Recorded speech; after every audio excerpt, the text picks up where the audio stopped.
Streaming now, this is the Wood TV Live Desk. And good afternoon, everyone. Phil Pinarski here with the News 8 Live Desk. Hope you're having a great day so far, because it's going to be an even better day this coming up Sunday for your dogs, as the city of Grand Rapids gets set to host the 7th annual Wag and Wade Dog Swim event from noon to 4:45 over at Richmond Park.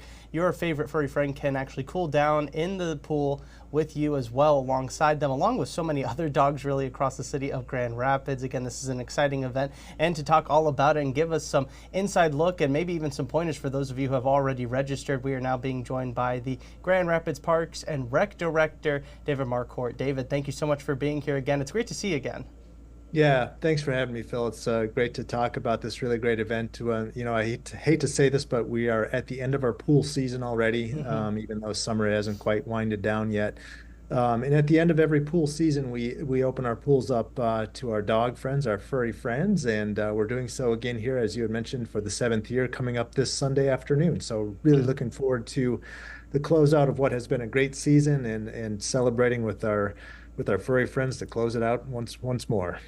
Well, I mean, you talked about it, just about how awesome it is to be bringing it back. I mean, for you personally, how excited are you to be able to host this once again, bring this event back out? I mean, it keeps growing year after year, and more people seem to really enjoy it.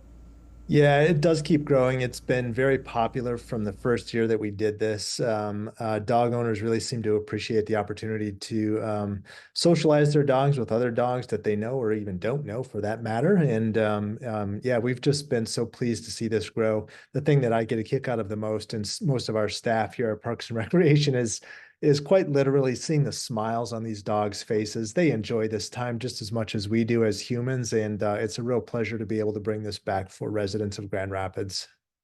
And, last year when you came on and we actually talked about this, you touched on the inception of this idea. And for people that maybe didn't get a chance to watch that last year, maybe this is the first time they've even heard about an event like this. Maybe they're new to the area or something like that. How did you guys really come up with this idea to really end the pool season for everybody here in Grand Rapids by giving them one last chance to head on out there and also bring their dogs with them? Yeah, we know that when we close down the pools for the season, we're draining the water out entirely before we winterize the pools for the coming season. And so we figured this was a really great way in which to bring residents together in a new and different way. It's been a part of some community conversations that we've had with park upgrades and park master plans, and the community really did latch on to that early on. And so when we tried that, and it was so wildly popular and well received, that we really have been anxious to bring it back on an annual basis. So just really looking forward to this one again this year. And for those, unfortunately for everybody who maybe this is the first time they are hearing about this event, registration has closed. Everybody kind of took up all those spots, as you can imagine, for an event like this. But for those who have registered, or maybe to give people kind of an idea for next year's event, if you guys decide to bring this back, what are some things that they should know ahead of time to make sure that an event like this goes as smooth as possible? I can imagine that with all these different people there, all these different dogs are going to be there, it can be a bit hectic at times. It's totally hectic and in kind of a funny way too, as you might imagine. But the way in which we break this down for those that might be new to this event and haven't had a chance to register but may wish to do so in the future, we break it into 4 sessions over the course of the afternoon. One is built for small dogs at the beginning of the day. So if your dog is under 35 pounds, we encourage you to register for that first small dog session. And then we run 2 consecutive back-to-back larger dog sessions, and that's for dogs that are 35 pounds or more. And then to close out the day, we've got a older dog session for the last hour of the afternoon. And we encourage dog owners who have pets that are 8 years old or older to register for that session. So you've got a little bit of a slower speed, a little less hectic chaos on the pool deck and in the pool itself. Really great for those dogs that still enjoy to have look forward to enjoying a little bit of fun in the pool and the water with their furry friends, but also looking for a speed that's a little bit more up their alley, if you will. Logistically, all that we really require is a big one is proof of vaccination. So we encourage dog owners to bring that with them after they've registered their dogs. Bring that paperwork with you to the pool. And the second big one is ensuring that you're keeping your dog leashed all the way up into the pool, getting checked in. And then when your pet is finished swimming, we encourage you to leash that dog back up on the pool deck end as you head back to your vehicle to head home. Beyond that, we're going to have tennis balls for the pets, lots of drinking water, dog waste bags if you don't have your own. We always want you to clean up after your own pet. We know accidents do happen, so we're going to have provisions on hand if you come up short or if you forgot something at home or in your vehicle.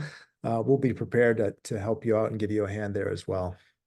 And David, I know you can't see it, but on our screens right now, we're taking a look at some of the fun that was had at last year's event. And it really does just look like such an awesome, awesome time. And, I guess for you yourself as one of the key members that helps puts this on every year, I mean, what really is your hope for this coming Sunday's Wag and Wade? I mean, it's the 7th annual one. You guys have, again, grown and grown over the years. I mean, what do you really hope that not only the people that show up to enjoy this event get out of it, but also you guys over at the Parks and Rec Department? Yeah, great question, Phil. The biggest thing that we hope to get out of this is to continue to build, goodwill with our community that we serve on a daily basis. We feel like we've done a pretty good job over the years through our engagement efforts and different projects and improvements that we're making to our park system. But there is also a time for us to come together as neighbors, as friends, as residents, as people. And we see this as a really great way to do that. And so if what we come out of on Sunday is just a greater understanding of who we are as individuals and as neighbors, that's the best thing that could happen. That's really what we hope for. And we think the pets get a little bit of a kick out of this and a little bit of fun out of it as well. All right, awesome stuff. David, thank you so much for stopping by. I do want to remind everybody one last time that registration has closed, but if you have already registered and you want to make sure you are well aware of everything you need to know going into that event, well, you can find it all right now simply by heading on over to our website, woodtv.com. And if you're watching us on Facebook, we've made it even easier for you to find it. Just head on down to the comments section or the description box below. You'll be able to find it right there as well. David, one last time, it was great seeing you again. Thank you so much for stopping by the live desk today. Great to speak with you, Phil. Thank you so much. Of course, and I want to thank everybody else for tuning into this latest edition of the News 8 Live Desk. I'm Phil Pinarski, and we hope you have a great rest of your day.